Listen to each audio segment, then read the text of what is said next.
কাঁথির সমবায় ব্যাংকের ভোটেও আধা সেনা, প্রত্যেক বুথে সিসি ক্যামেরা, বেনজির নির্দেশ সর্বোচ্চ আদালতের।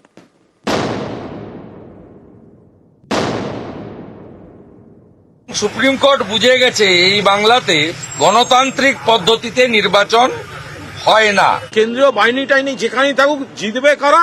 তৃণমূল কংগ্রেস।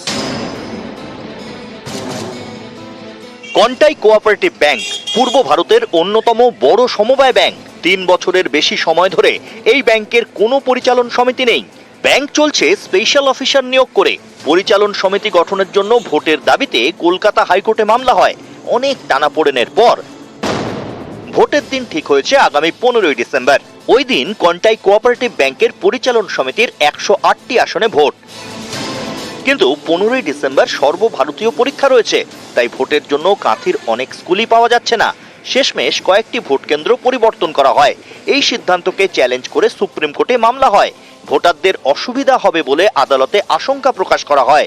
স্বাভাবিকভাবেই প্রশ্ন ওঠে, তাহলে কি আইনি জটে আটকে যাবে কন্টাই কোঅপারেটিভ ব্যাংকের নির্বাচন? শেষমেশ সুপ্রিম কোর্টের বেনজির নির্দেশে জট কাটল।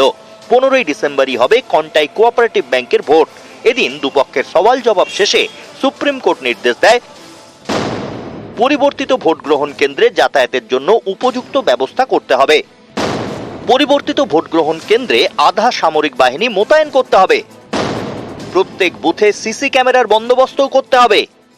পুলিশের উপরে, সরকারের উপরে এবং কোন প্রতিষ্ঠানের উপর আস্থা নেই, বারে বারে প্রমাণ হয়েছে। এই রাজ্যে পঞ্চায়েত নির্বাচনে 820 কোম্পানি সেন্ট্রাল প্যারামিলিটারি ফোর্স আছে। সুপ্রিম কোর্ট একটা সাধারণ কোঅপারেটিভ নির্বাচন, যেখানে ব্যালটে নির্বাচন হয়, সেখানে প্যারামিলিটারি ফোর্স দিয়ে ভোট করতে বলছেন। এবং সুপ্রিম কোর্ট বুঝে গেছে এই বাংলাতে গণতান্ত্রিক পদ্ধতিতে নির্বাচন হয় না। এখন যদি কেউ ঠিক করে নেয় যে কোনো জায়গায় আমরা গন্ডগোল করব, গতকাল তো নন্দীগ্রামে গন্ডগোল করেছে, বিজেপি হামলা করে, কেন্দ্রীয় বাহিনী কানুক আর যাই থাকুক, তৃণমূল কংগ্রেস জনগণের সঙ্গে আছে, জনগণ তৃণমূলের সঙ্গে আছে। ফলে ওইসব কেন্দ্রীয় বাহিনী টাইনি যেখানেই থাকুক জিতবে কারা? তৃণমূল কংগ্রেস।